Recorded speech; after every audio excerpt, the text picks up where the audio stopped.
welcome back to episode 52 of Tall Boy Radio.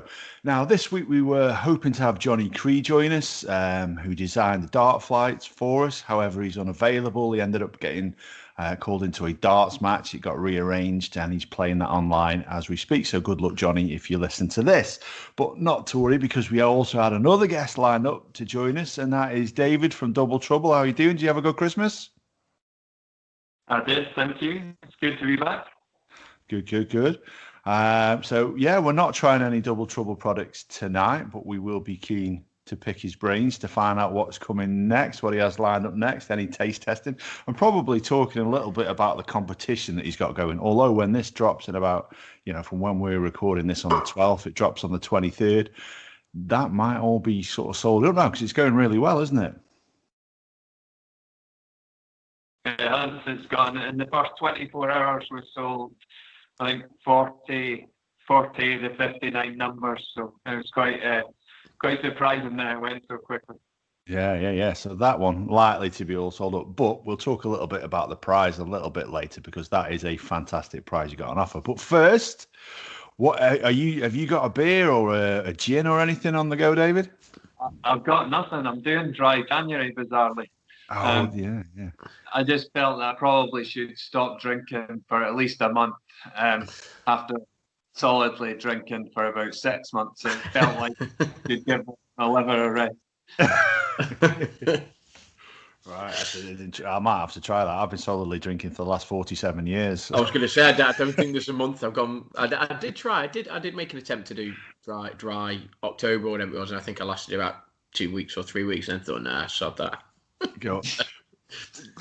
I don't think I last the whole month of January, and I didn't really start until the 5th, so it's probably it's not the best dry January that's ever been done. So what you're saying is it's going to be a couple of weeks, basically. Correct. Yeah. It's better than nothing. It's better than nothing. Absolutely. Go on then, Gaz. What is it you're drinking? If you want to say hello. Hi guys, great to be back again. Looking forward to this episode. One of my favourite topics, darts, and obviously can't really talk about one of my favourite topics without drinking one of my favourite beers, which is Garden, and it's out of a personalised TBR merch glass, kindly provided by Ad. So thank you very much. So looking forward to this. Nice one. And I've got some other merch to showcase shortly, but we'll say hello to Andy first. Hello. I'm on Gentleman Jack today. Gentleman nice. Jack. Just a large glass of it. Good man. It's a nice one, that is. I do like that. And the beer I've chosen is one, I've got to be honest, I wasn't sure about it when I picked it up. Wasn't sure about it when I smelt it because it smells absolutely vile. But taste-wise, I don't know. It might be up there with the Duchess, or one of those ones that's. Don't mention that, dude. So it's Tiny Rebel. It's a brewery that we know well, Andy, isn't it? It's a good one. Normally go. All their beers are normally all right. Well, this one is an Imperial Marshmallow Porter, so it's 9%, but it's got an interesting flavour to it.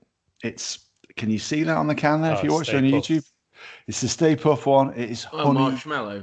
Yeah, it's a honey glazed ham flavored beer.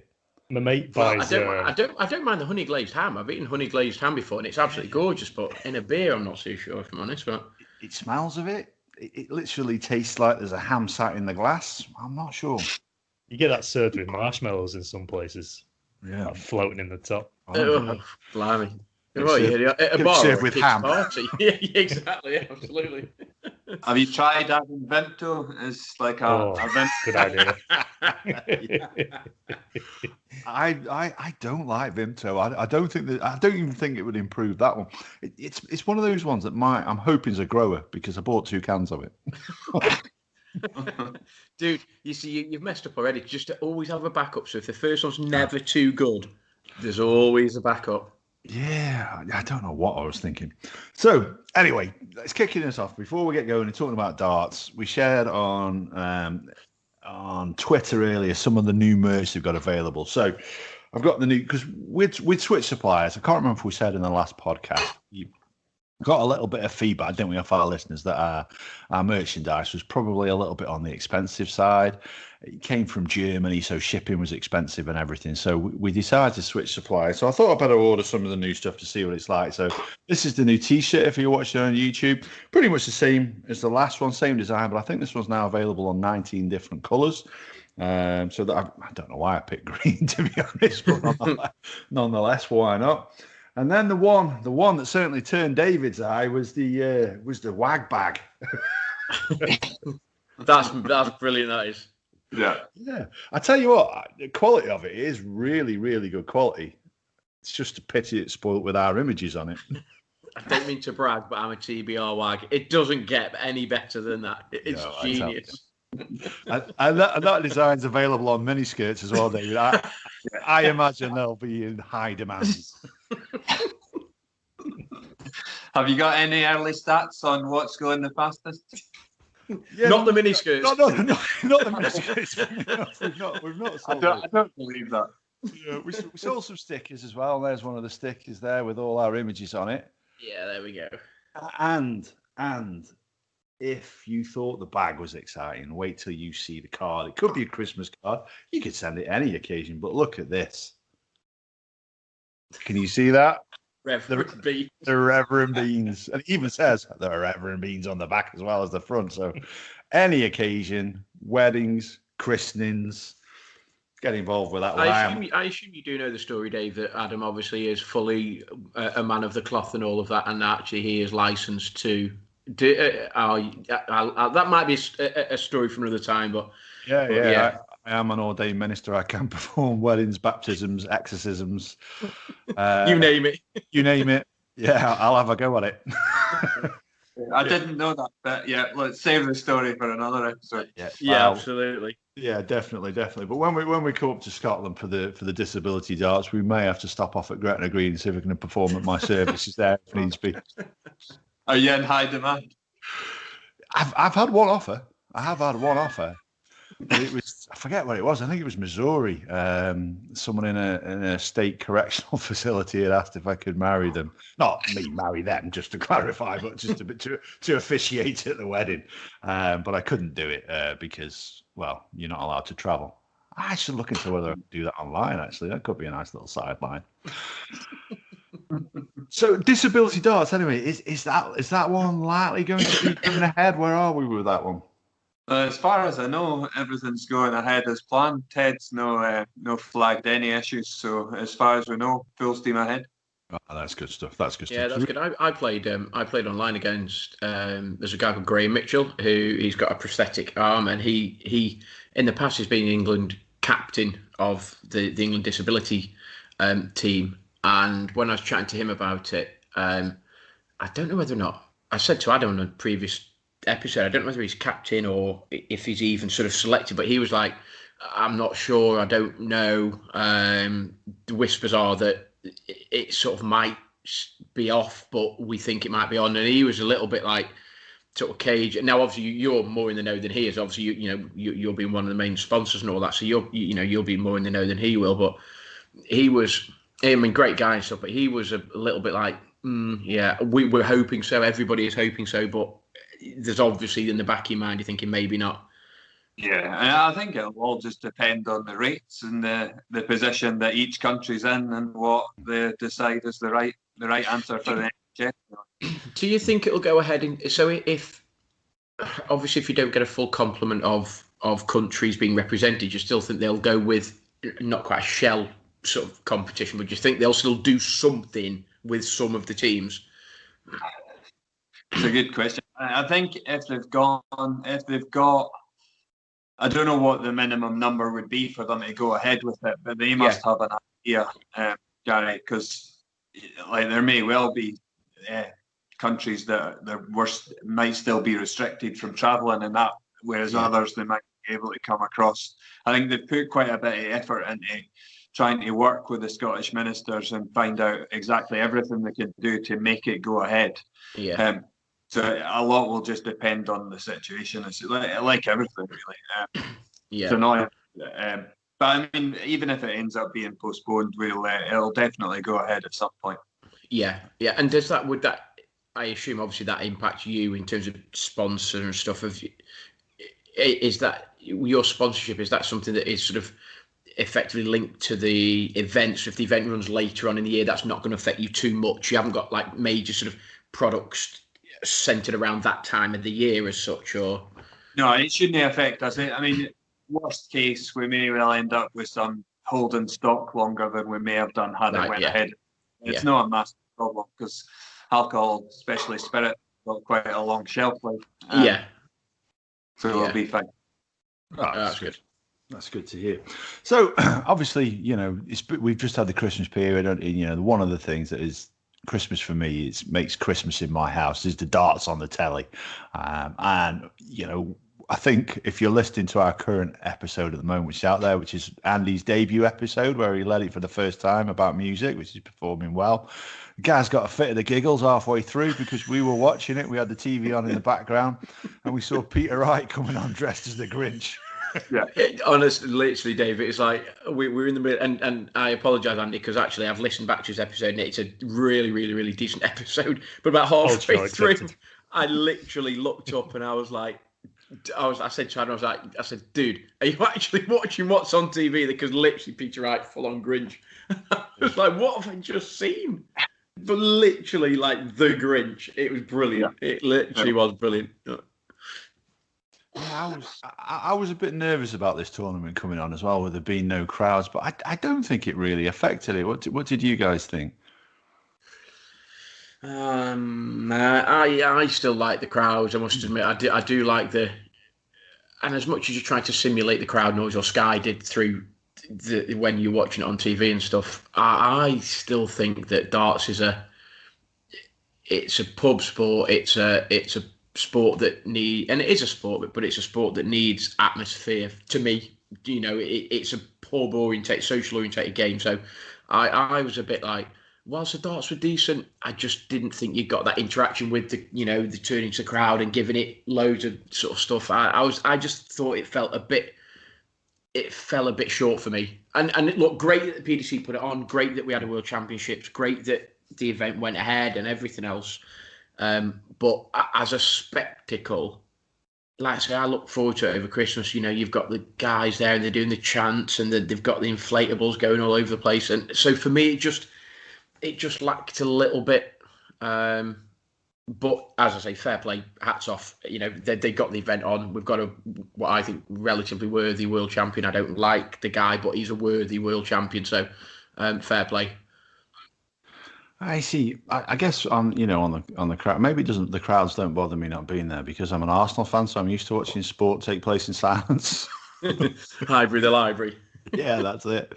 But on the front of that, then go on. Yeah, Gaz alluded to it. Then we've got a new world number one, a new world champ, and he's Welsh. I was going to say just like me, I'm half Welsh, so I appreciated that. Did you see any of it, Andy? Did you see any of the darts over the Christmas period? I had to look at the Grinch, that was it. Yeah, I didn't really watch it. No. But yeah, so Gerwyn Price, world number one now, and a worthy winner of that tournament, although he made hard work of it in the end going for those doubles.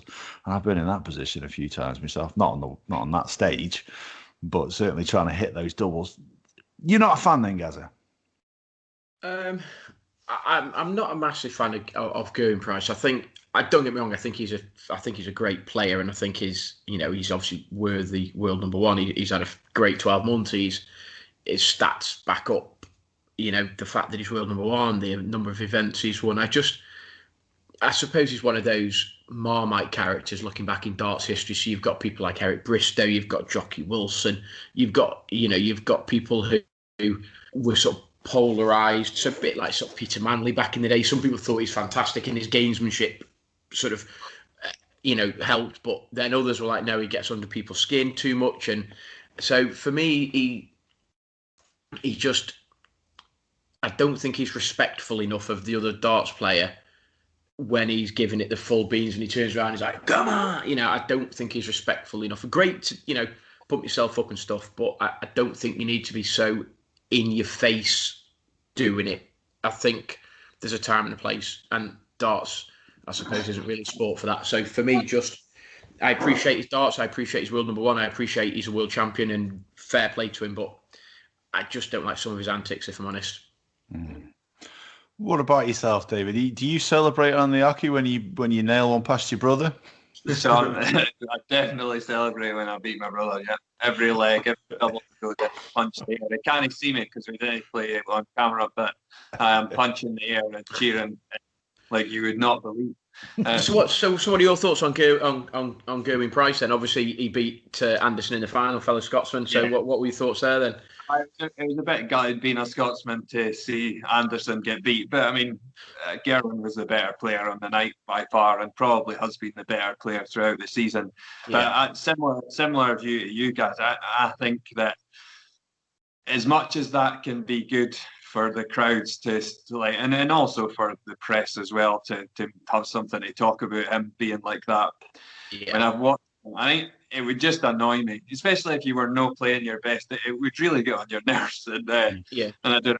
So that for me, like, and I've never met him. He might be a lovely guy, and he's just like that. Okay, right, but nah, he's no for me. Yeah, I suppose you look at other sports, and there's always that sort of not maverick player, but there's that one guy that really is the polarizing guy, and Snooky, look at Ronnie or Alex Higgins back in the day, and some people thought he was a genius and some people hated him, and they went for the clean cut Steve Davis as opposed to the Alex Higgins.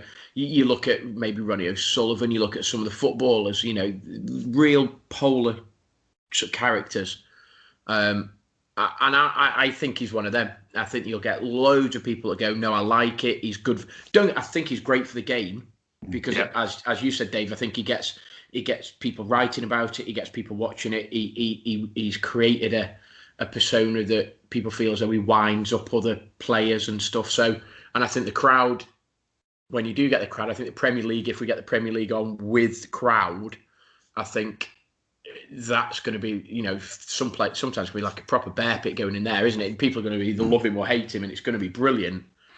Do you think that's part of the reason why he's been more successful this year, and that the crowds haven't been there getting on his case? Because the crowds don't know how to get on his case sometimes, do they? Do you think that's been part of the secret for success? Possibly, maybe, yeah. And I know he will say he feeds off the crowd and he loves it, and he couldn't give a flying fudge what the crowd think, and I know he says that, but it can't. Surely you can't just completely shut it off. If you've got 10,000 people literally screaming when you're about to throw a dart, you can, as much as you might say, "Oh, it doesn't bother me," it's got to at some point. Surely, I don't know, but it used to put me off terribly on a Monday night when I'm playing and I've got you, Sid, and Martin barracking me from the bar. And I got to start off with. So back in the day, it's a few years ago now. There was me, Adam. There's my brother Paul, although everyone calls him Sid, so I can't call him Paul. So there's me, Adam, Sid. Obviously a couple of other guys. Big Gray, my old man. He would sort of run the team, and literally we just used to turn up on a Monday night, and it was more of a sort of social, just get together and have a couple of beers. I mean, I love my darts and I play half decent, so. But yeah, back in the day, Ad was up there, and he's like, I don't know, he'd be on something like 100, and he'd go like bull. I was like, dude, what are you doing? And then he'd hit the first ball, and then he'd go for the second ball, and like literally his opponents looking at him as if to go, you cocky fudge. Do you know what I mean? It's lazy maths. Lazy maths. Just literally, you just stand there and just try and hit like bull. Like, Ad, what are you doing? I can remember one game I was left on 1-2-2, so I thought, well, it's obvious, isn't it? Treble 20, double bomb. So the first two went in treble 20, and Gaz pipes up, if this goes low, I'm going to punch you. And obviously, it went low. To be fair, he was true to his word.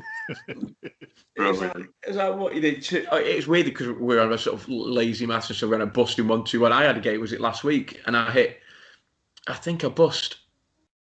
Was it 130, 126 or so. I treble 20, and then left myself double 10. So that's 120, so 140. So I went treble 20, double 10, and hit treble 20, 3 for double 10, hit double 15. It's like, what an absolute idiot. It's like, just throw wide, literally just throw wide. And I literally went the double 15, I stood there, I was like, it's one of these, it's like an online thing where you score via knacker, which is like an online app. And then obviously you've got your camera point, and literally I just went like this, and the guy he's just shaking his head going, "Unlucky, mate." I'm like, "It's not lucky, it's rubbish. I've just booked on 60 or whatever he was." So bloody idiot. But Brilliant. I remember that. I was like, "Dude, don't throw that low." And he's like proper snatch. He's like, "Oh, there's low." Yeah, no score. See it. Thanks very much. You mentioned knacker as well there, Gaz, and that's something else that during these sort of COVID times that we've covered off a little bit on the podcast once or twice, we mentioned it begrudgingly.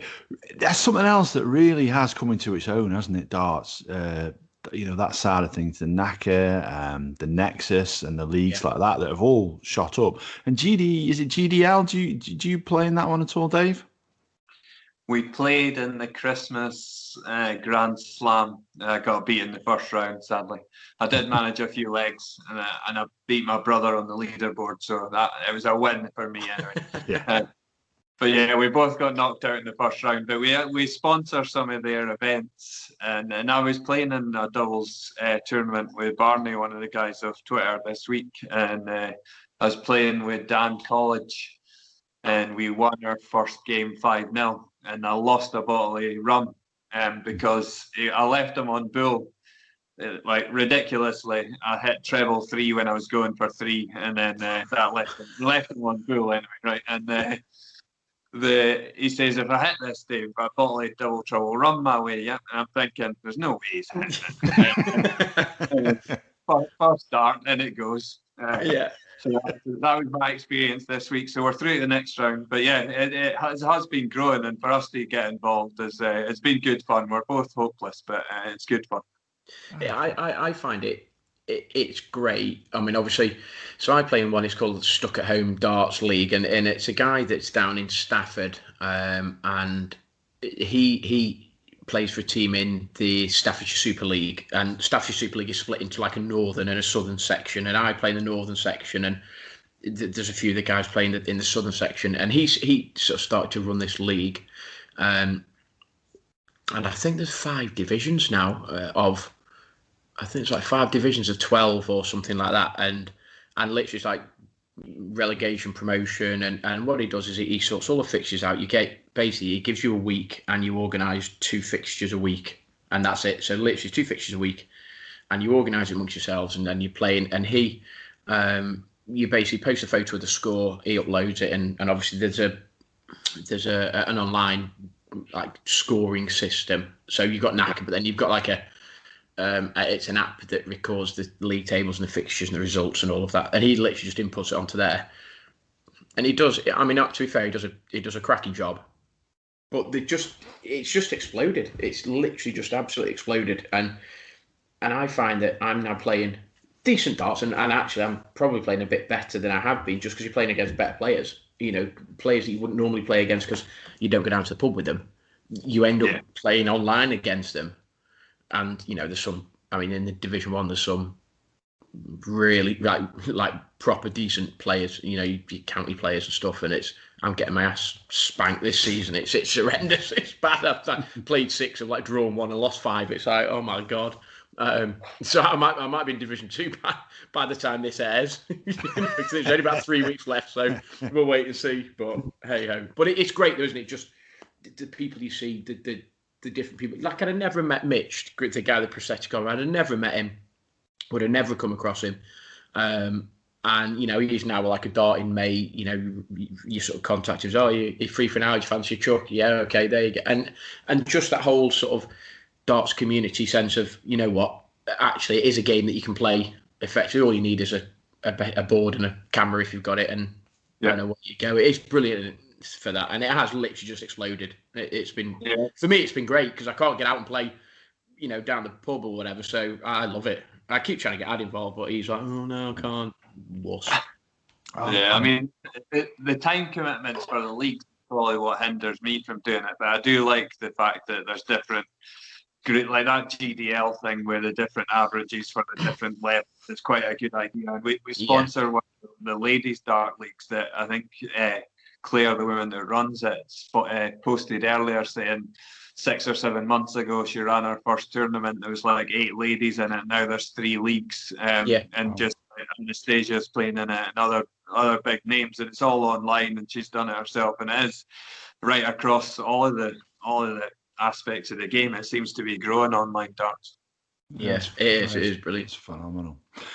I would love to join in, but there's two reasons at the moment. Is my dartboard is upstairs and the kids are asleep at like 6-7 o'clock, so I don't really want to wake them up. And second of all, I am woeful at the minute, dude. I cannot hit anything. Why do you keep posting photos that, oh, look at these new darts I've had? Oh, they went okay, 180, 136 finish. Something's got to change. Something's got to change.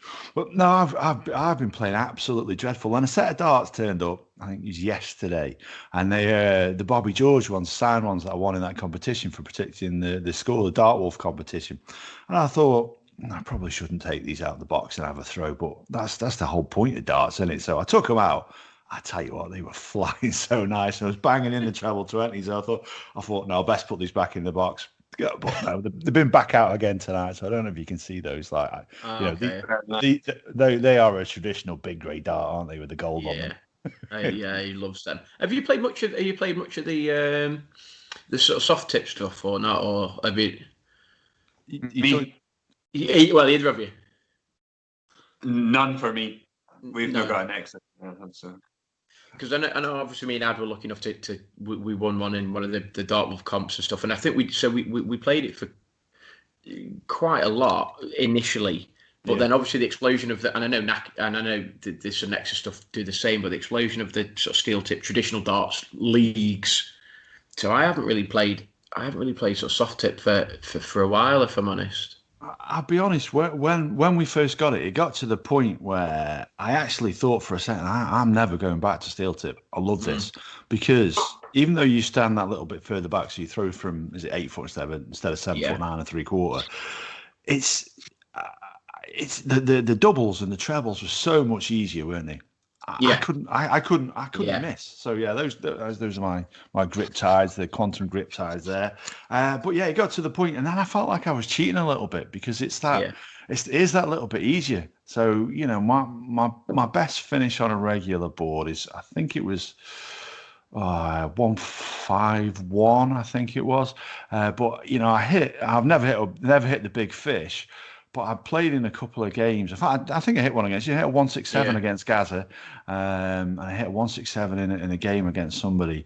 I've not done the 9-darter, but I opened up a game against a guy in Japan, 180, and then the first dart went in treble 20, and he quit. He's like, "Oh, come on, dude."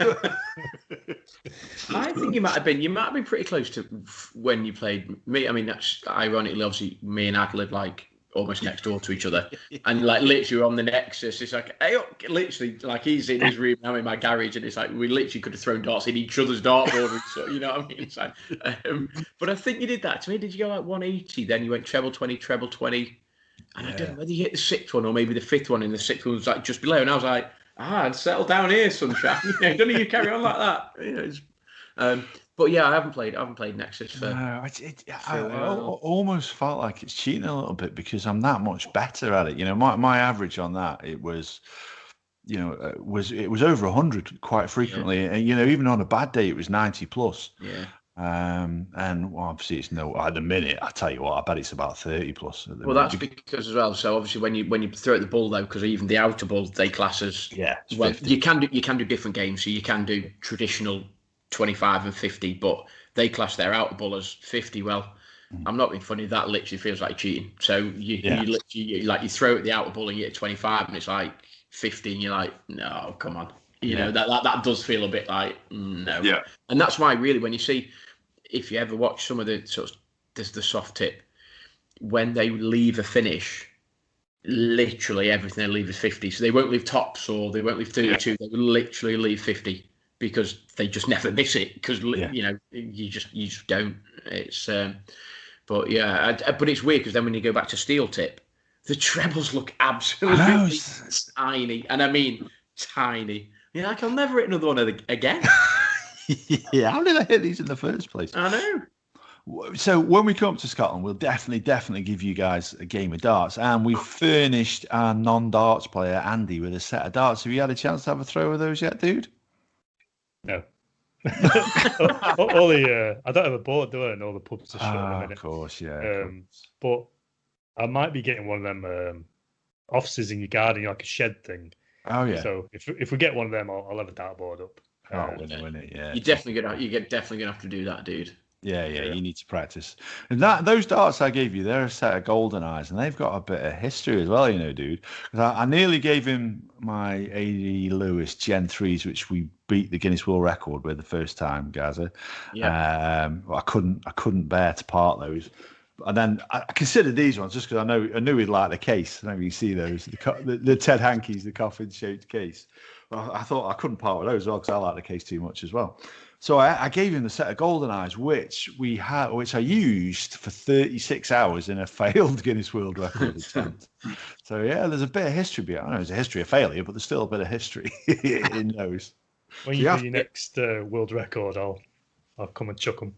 Yeah. That's it. Yeah. Yeah, you can take my place. Which ones? What dots do you use then, Dave? I used the Mardles for quite a while. Yeah. And I got on all right with them, and I had a couple of 180s, and then I got sent a set of performance darts that I think a guy called John Haler designed them, and they're narrower, and they just I'll go and grab them while he's chatting, but they just seem to suit me, and I've tried a load of other sets since getting these ones, and I just go back to them. They just I don't know what it is. There's something about them that just suit my throat. Yeah. And even when I've tried to go back to the Mardle ones, it just didn't. It just seemed to go even more. It's weird because he's not the biggest tinker man that I know in terms of the darts, because that's little Daz who plays it on a Thursday night with us, because he literally has like 30 sets of barrels, like 50 different sets of stems, and like loads of different length points and all this sort of stuff. And Ad sort of has.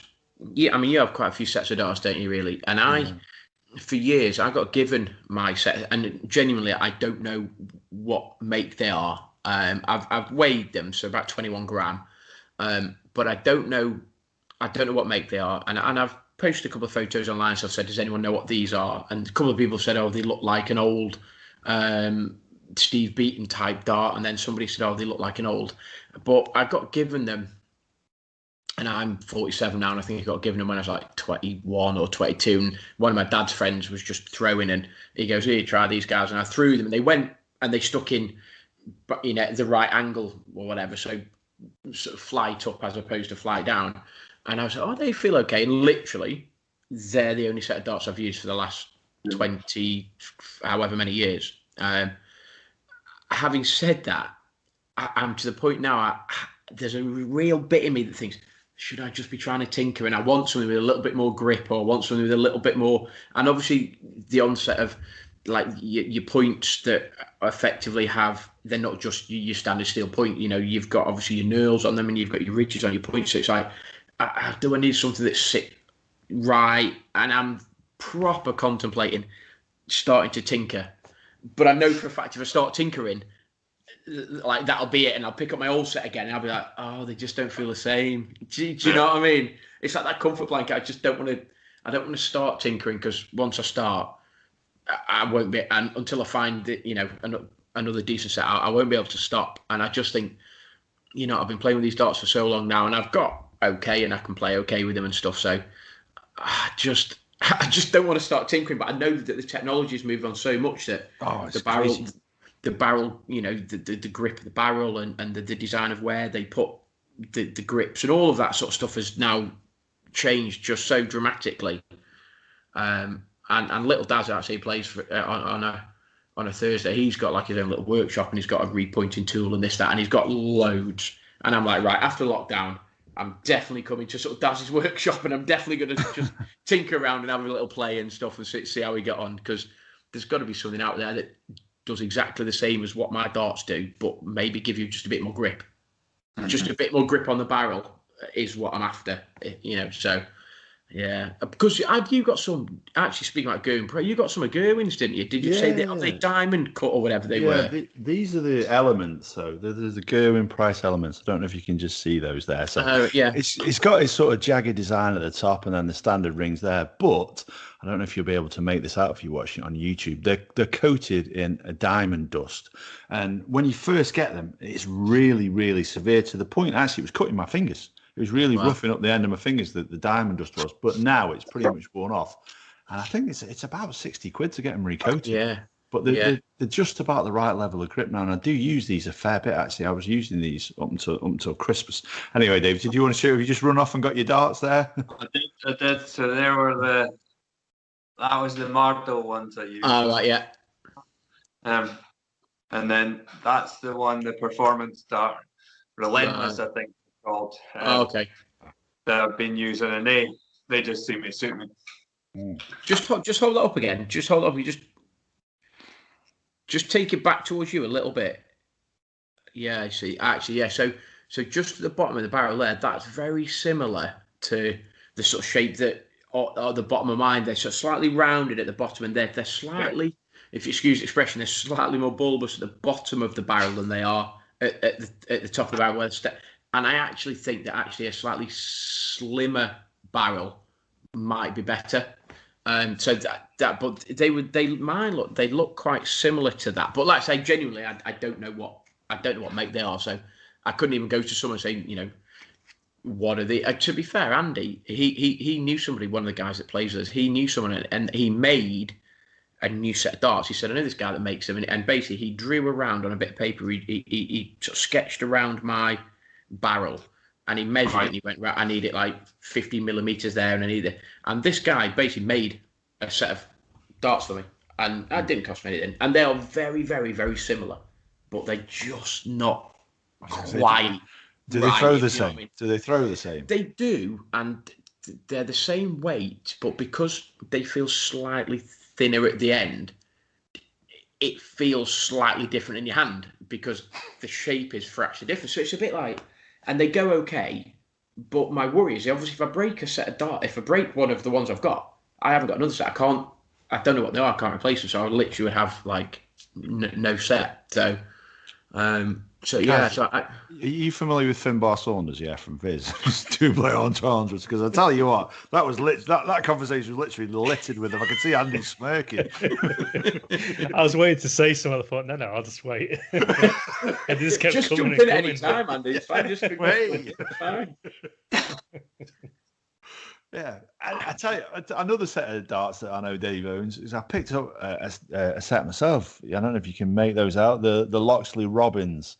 So Loxley, a relatively new company, but actually they had a fair bit of representation, didn't they? On the darts over the week. Yeah, and I tell you what, these I think you're more a middle gripper, aren't you? But I grip these in the middle, and these do fly quite nicely to begin with. And those are the flights there that Mr. Johnny Cree designed for us. I don't know if you can make that out or if it's shining too much. Yeah, a bit shiny there. I can't quite make them out. Yeah. We'll there you go. That's better. Yeah, there you go. That's better. Yeah. Yeah, the Tall Boy Radio flights and the L style. Yeah. Very nice. So speaking of darts, then you offer them up a set of darts in your competition. How are they coming along now? Where are we with the production of your darts? Zach sent us a photo the other day, and all that needed to be done was the paint to be applied. I don't know. Did I not send you? I meant to send you to say they're no be long, basically. But yes, I don't think they're far away. Oh, awesome. Oh, the wife will be delighted to know that I'm paying for another set of darts. Yeah, I dread to think. I mean, Daz obviously, but I dread to think what he spends. To be fair, he's like, well, we're in lockdown, so I'm not spending my money on anything else. He said, I might as well spend them on sets of darts. Yeah, exactly. Yeah. I mean, I've got, I've got a couple of sets which are about 60, 70 quid, but it's the shot darts which I like, which are quite expensive because they come from New Zealand. So these are the ones I like to use, the Harriers, shot Harriers. I don't know if you can make them out there. Those are quite a nice one. They don't look particularly grippy, but they are.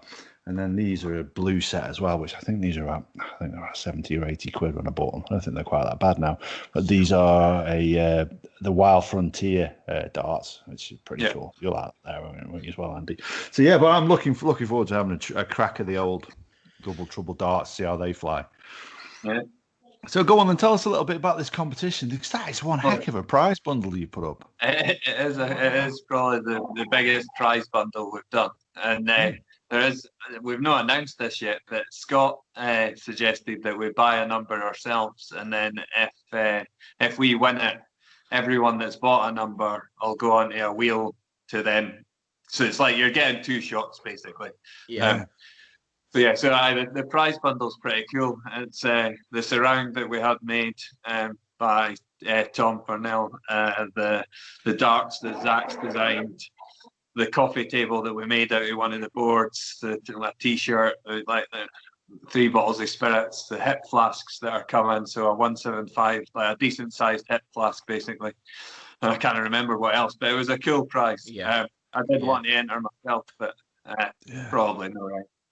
That would be cool though if you and Scott get a number, and then if yours comes up, then it's almost like that Wheel of Fortune. Just spin the wheel, and then and you can just watch it coming round. That'd be decent. That'd be quite cool. So the 6th of March is the draw for that, and I think we'll sell all the numbers within the next week or 2. I think there's only 20 left. And it's the lottery bonus ball that we're just allowing to choose the winner. So I've given everyone that's bought their number, and it takes the pressure off us drawing out a hat, because then it's down to the Lady Lotto. That's it. Yeah. That's it. I suspect by the time this podcast drops, which will be Friday, did we say 23rd? Yeah, I suspect it will have sold out by then, because it's I'm not surprised. That prize is phenomenal. I don't know if I missed it there, but there was another thing on offer there as well, which was taste testing your next product as well. You're a guaranteed taste tester for that. That's the best bit. You can't forget that, Dave. Is that a nice segue into what's the next product going to be doing? Well, you say that he's good. I'm as subtle as a brick, aren't I? Brilliant. That's why I left it off, to give you the chance to get that in, Adam. Go on then. Do you have an idea then? Do you have an idea? Yeah. So we've done our plan for the year. We know what we're going to do. I think we'll probably do 4 things. I'm not going to reveal them all. I have chased up our whiskey supplier, so I'll let you know once that's sorted. I'm hoping they'll reply soon, because we left them in peace in the lead up to Christmas, because they were super busy. But hopefully we'll have the whiskey soon. So I'm just trying to decide what should I tell you about. So one of the things that we're going to do is we're going to do, much like we did for the disability darts thing, we're going to do something for ladies darts, where a proportion of the profits will go to grassroots ladies darts teams. I'm not exactly certain how we're going to do it yet. We've got some feedback on approaches. I did think about, do we just make it a prize for the UKDA tournaments, or do we do something else? We're probably going to find a way to get it to teams, and make it a draw for teams, so that it benefits like that may not otherwise get funding and through the normal channels. So we need to follow that method, but it's going to be a pink gin. We need to decide on. Basically, we'll go pink for a month or 2. So one of the tasting teams will include a pink gin, and it'll be. I'm trying to think. We've got pink beer mats coming. We've got pink labels done. So we've got pink darts and pink flights and stuff like that. So there'll be a few things that we'll do to promote it. Nice. But we're probably going to do that after the Disability Darts World Cup. Yeah. So that's going to be one of them. And then the other one that loads of people have been asking us about, and I'm hoping that we can do this year, is beer. Now that's interesting. Now we're talking. Now Andrew's ears have perked up. Look at him there. Look at him. There's movement in the old dog. Look at him. Andy, if we do beer, what types? What's your favourite? Alcoholic. Free, nothing definitely. Too sour. No Duchess. No Duchess. Yeah. Like a nice Belgian sort of blonde white wheat beer would be brilliant. For me, Andy, I've just stolen your thunder there, but go on. Definitely no. The way that I'm thinking about doing the beer, if we get it up and running and we can find the right person to work with, which fingers crossed we have done, we'll probably do just loads of different beers a year. Every time there's a new batch, we'll say. So because I think what we find is whenever we launch something new, we sell a lot, and then when we're not launching something new, we tend not to sell that much. So I think, and that's just what people are like. They want to try new things, and so the more often we can bring new stuff out, the better, because it keeps it fresh. So that's what we hope to do. I won't talk about any of the other ones. I'll save that for another episode. But that's two of the things that we're hoping to do this year, and the beer will be after the Pink Gin. But my hope is that we'll do something that's a bit like, whether it's every 2 months or every 3 months, that there's a new beer brought out that's especially for the darts community, and that whether we do it on subscription or something like that. There's a bit more thought needed, but that's the two products that we're hoping to launch this year, or two of the. And I'm just, and if it's for the darting sort of community, and I don't know, because obviously you've just sprung it upon us, in terms of sort of naming the beers, you're going to go sort of arrows, you're going to go bullseye, you're going to go bully, you're going to go treble. Is that what the thought is? It'll all be themed around the darts community. Brilliant. I was just going to say one of Andy's favourite beers actually is a triple hops, so maybe a treble hops. Yeah. So when we first got started, I think it was Dan Dawson said, when you bring out a beer, will it be called Max Hops? Nice. Genius. Yeah, I like absolutely genius. So there's a few like that I'm sure we can come up with a couple that'll keep it. No, definitely. That's brilliant. That's brilliant. Well, I don't drink rum, and I've been buying yours, so I'm sure I'll be buying your beer as well. In terms of what, just going back to what you said you're doing for the ladies' darts, have you got any ideas in terms of sort of how that's going to work? What is the competition element? Is there any thoughts around? Is Sarah going to be involved, for example? I know you obviously support Sarah, so is she going to be involved, or? Whether she's involved promoting it or not, I'm not sure. But my hope is that it helps ladies darts in the UK, really. So we've got a few players that we work with that play local and play in the ladies PDC and things like that, or have done. And we've really been talking to them about it, and other people like Lorraine. When Stanley, and asking their views on how we should do it. And there's a few different ways being suggested. And I think in my head at the moment, the way I think we'll do it is we'll get teams to say they'd like to be part of it. And we'll tell them the concept: every bottle sold, you get X amount of money from it, or X amount of money goes into a pot. And then we'll do some sort of draw. Can he win it twice or something like that? Can he win it twice in the same 2-year period, or that something along those lines that just makes it fair? And some will benefit, some won't. But until we're at a point where we're scaled up to the Blue Dogs level, then we're probably not going to be helping everybody. Visions of grandeur and all that. Like back in the day, they used to do. I think it was like Skoll or Tennants, I think it was back in the day. And they did like, effectively they got a couple of their better players, county players or England players, and they would tour like the local sort of pubs, clubs that would have darts teams. And what would happen is you would get drawn against one of these 4 or 5 good players. And irrespective of whether you won or lost, it was the guy that sort of averaged the most on the night. And then effectively you went to like a finals night, and then the finals night was each of the individual players got to play Eric Bristow. So that was like, so he was up on stage, and I think there were 12. So there were 12 different pubs or clubs, and there was one representative from each of those, and they got up on stage, and you drew your number, and it's like, right, Dave, you're on number 1, Adam, you're on number 2, Andy, you're on number 3, and so on. But obviously what they did as they were touring, they were obviously promoting their drinks, and they were promoting their products and their merch and stuff. And I was just thinking there, could you get somebody like Lorraine or maybe Anastasia or whoever it may be, or do, and you can then get into the different pubs, clubs to promote your products to I don't know. Is it a competition element you wanted, or was it more of a prize draw?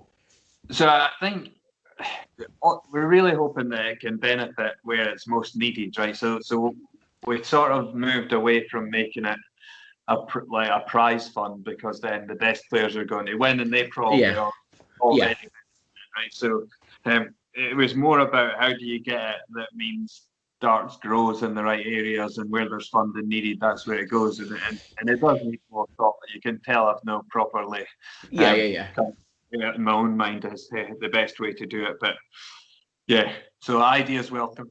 Well, thinking hats and all that. Okay. But definitely when COVID starts to ease, or hopefully, and pubs start playing again, we'll try and get around as many as possible. I say that as I start a new job on Monday, and probably I'm not going to have as much time as I usually. So Oh, fair play. I mean, one thing I would say though, when you do the beer, not a ham flavoured beer. No, you're not a fan of that, no. No, I've opened the second can, but it's a fairly strong one. So the more I drink, the less I care. But I wouldn't recommend it. One thing, I obviously. What's that? Sorry. No marshmallow and ham. No. Funny that doesn't work. You'd have thought it's a genuinely good idea. So while we got you here, obviously I will have had an idea for another product for you, but I'll give Gaz and Andy an opportunity just in case they have any pitches first before I jump in with one. No, do you know what? Not in terms of a new idea, but it goes back to something that was possibly mentioned like right back in the day, when might have been the first time you came on with this, Dave, was where Adam mentioned doing like a Hawaii 501, and it was a flake. I saw that, and so I think it was because you see, I liked that idea, and that stayed with me, and I was like, I wonder whether he'll do something. So it wasn't a new idea; it was more of a development of a concept that maybe has been mentioned previously. So that may or may not be one of the other things that we'll do in 2021. Yes, there we go. Or at least try and do. Well, if you've got 4 ideas, hopefully I'll try and make a 5th then, because one of the other spirits which you don't do, and maybe this is your 4th. To be fair, if you're watching this on YouTube, his face is fairly easy to read. If I say it now, it's a tequila. Right, a tequila. I don't know how easy they are to produce. I know Gas Monkey Garage, if you watch Fast and Loud, they do a cinnamon flavoured tequila, which I'm desperate to get my hands on. You can't get in the UK, but if my cousin Bo's listening to this one, send it over in the post. Just say it's a pair of shoes or something. My idea was, obviously it's darts themed, so I was thinking bullseye. And maybe bullseye sweets were peppermint flavoured, and I wondered a peppermint tequila might just work okay. Because we tried, do you remember, Gaz, back in the day when we were trying the different tequilas in that Mexican restaurant, we had a coffee flavoured tequila, and it was outstanding. It's something that you wouldn't think could work, but it was phenomenal. It was. It was good. Yeah, it was. Yeah. So it could also double as a mouthwash as well, couldn't it? Well, to be fair, actually, I bought a candy cane flavoured gin over Christmas as well, and it might as well have been mouthwash, that one. But, tequila is a good one from a darts perspective, because the roots that are used to make tequila are also used in the production of dartboards, aren't they? Yes, and that was going to be my next point. Yeah, so it's all tied in there with that bullseye theme. It's one we've thought about that. I'm not sure how to do it, to be honest, Adam. But and I don't know whether it's a bit like brandy and cognac, where you're not allowed to call it tequila unless it's made in a region in Mexico or whatever. I'm not sure the laws about it. But it could be one of the things that we do. Not necessarily in 2021 though. Sounds like you've got a busy year. A busy 2021. COVID willing, obviously. Yeah, absolutely. So we've talked there about the online game. We talked about what's next for Double Trouble. We've talked about Gerwyn Price. So who just let's just throw out a general bit of chit chat about the darts. Let's find out who people's favourite players are. Who wants to go first, sharing their favourite players and why over the years? Over the years or current? Yeah. Or does it matter? Or either, dude, if you. Oh, I don't think you can really look past Phil Taylor, can you? You know, he's just legend. He wouldn't be my favourite. I actually quite like Wayne. Wayne Yeah. Mardley. I loved his walk on. I mean, was he world champion walk on? Whatever, he did this thing on Twitter, didn't he? He did Yeah. a walk on world champion over, which was brilliant. It was absolutely brilliant. So Wayne, if you're listening, well done for that. Yeah, he was quite entertaining. Currently, the guy that I like at the moment is Dimitri Vandenberg. I think he's going to be outstanding this year. I think he'll have a really, really, really good year. There's a couple. I mean, obviously Jose De Souza who's come around and he's won a major and all that. So there's a couple of guys that, and I suppose it's maybe a changing of the guard in as much as don't take this wrong way, Dave. Obviously, but sort of the Scottish. So Anderson, I know, got to the world sort of final, but maybe on the wane a little bit. People like James Wade maybe on the wane a little bit. A.D. Lewis on the wane. You know, so we're after a new sort of breed of young dart players. And obviously Van Gerwen and Gerwyn Price are still fantastic. But a couple of the sort of, I mean, Whitlock's had a bit of a resurgence, but a couple of the younger guys, I think. I mean, Joe Cullen, I think he's in for sort of Rockstar 180 or whatever he is, or Rockstar. I think he's in for a really big year. But for me at the moment, I do quite like Dimitri Vandenberg. I like the way he goes about his darts. I like his temperament on the dartboard. I quite like his walk on as well. He does a little silly dancing and stuff. So yeah, he's pretty cool, I think, at the moment. I thought for sure, dude, you'd gone with James Wade, given the fact you look just like him. Oh well, yeah. And when I play darts left-handed as well, I was like, "That's James Wade." Oh, he's all right. Excuse my phrase. I'm fat chudder now. He's way heavier than I am now, so I'm not having that. Listen, you said that, not me. James, if you're listening, I apologise. Back in the day, though, when he first came, was he a mechanic? And literally, when he first came on, he's like, and you're like, "Oh my god, who's this?" And then obviously over the years, when he's sort of dropped off his mechanic work and he's now increased his dart work, I think his sort of weight's gone from here down to here, I think. But happens to the best of us.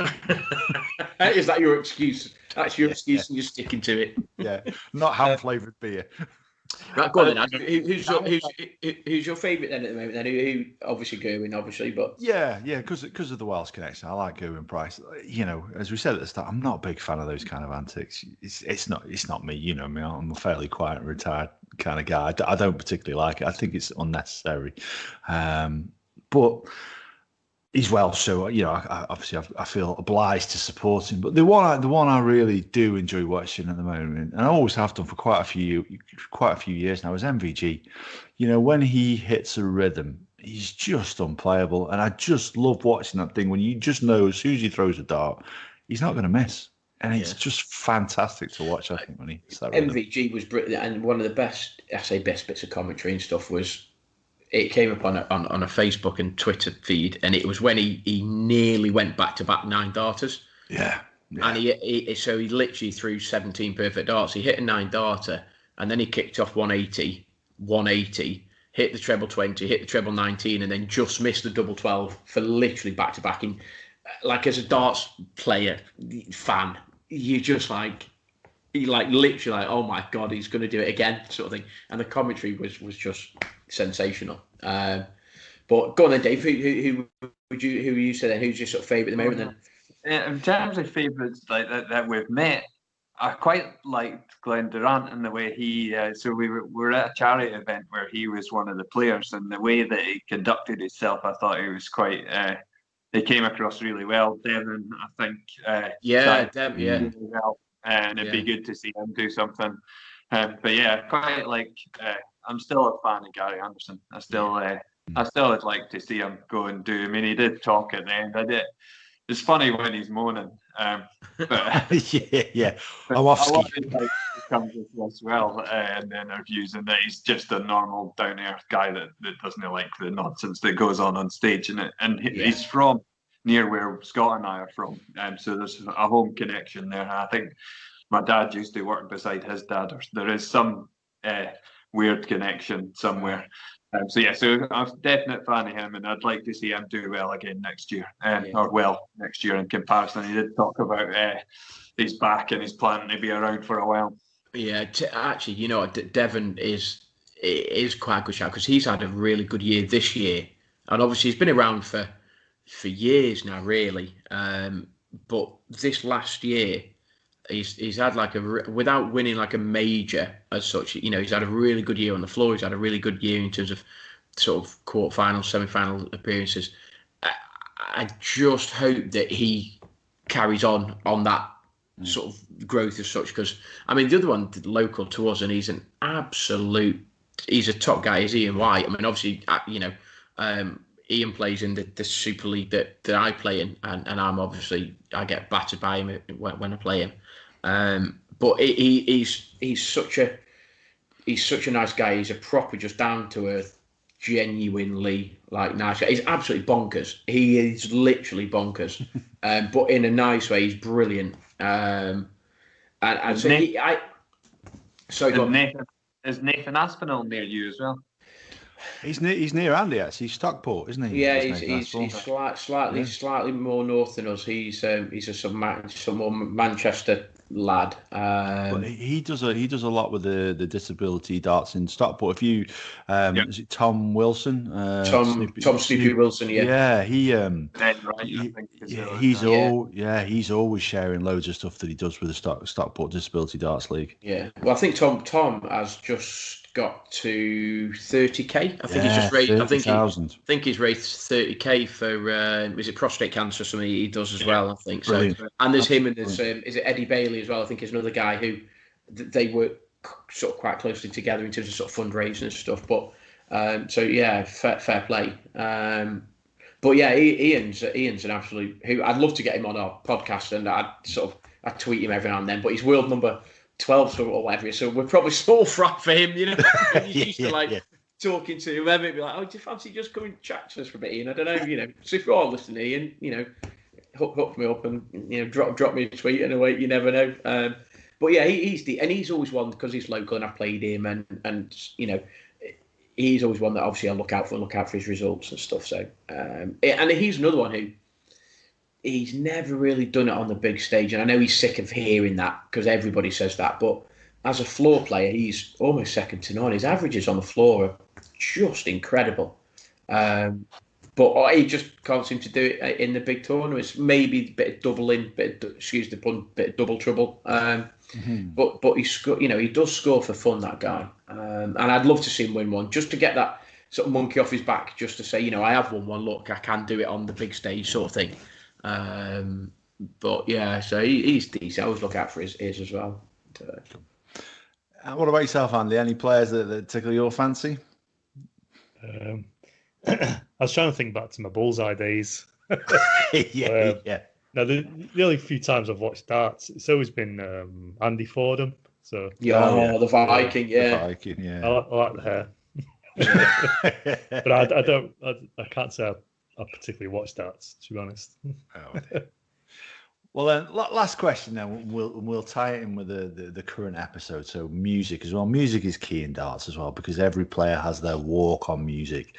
So I'll go first to give you three guys, something to think about there. What your walk on music would be if you did. Now, for me as a Welshman, it's got to be half Welsh, you should say. It has to be the old crooner himself, Tom Jones. So it would be Tom Jones singing £200 of Heavenly Joy. Yes, I am more than £200. We don't need to share that fact. Yeah. But yeah, it's a great song if you've ever heard it. £200 of Heavenly Joy. And I have heard him perform it live as well, which is wonderful. Who wants to go next? Oh, dude. When we played years ago, when we started playing cricket, not when I started playing cricket, but when sort of T20 first arrived on the scene, and obviously used to have music playing and stuff, I used to walk out to Eminem, Lose Yourself. So that was what. So that now whether or not everyone's playing darts, I'd lose myself in the crowd and never actually make it. I don't know, but there's some sort. So that was one that, but that was one that you sort of, I say, adrenaline and got yourself pumping and stuff, and so just because I've had it played when I was playing cricket, I'd have to just say that, probably just Eminem, Lose Yourself. That's what it'd be, probably. Fair play. Dave? Well, I've not really had to think about this until now. not been something I've worried about needing to have featured. But in the 2 seconds you gave me to think about it, I'm thinking probably along the Scottish lines, probably the Proclaimers 500 miles, because the number of darts I throw in each leg.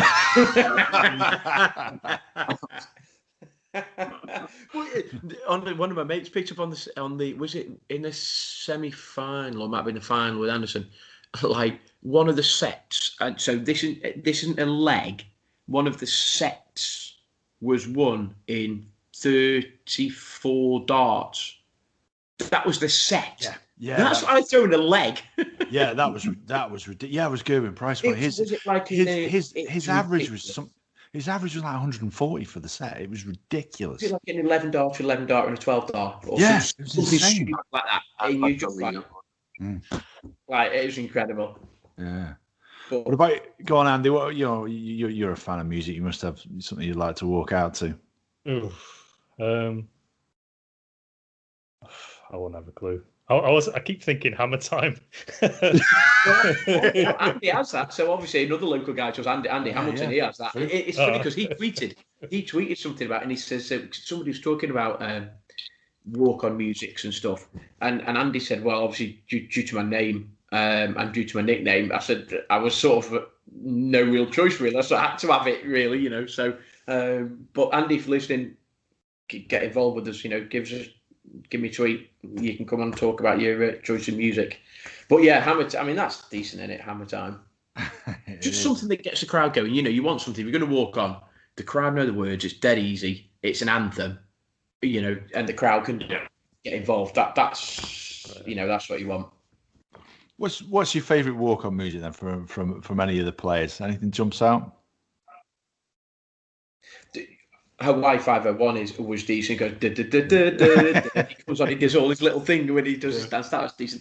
The one for me, and I can't think which dart player it is, but it's Sweet Caroline.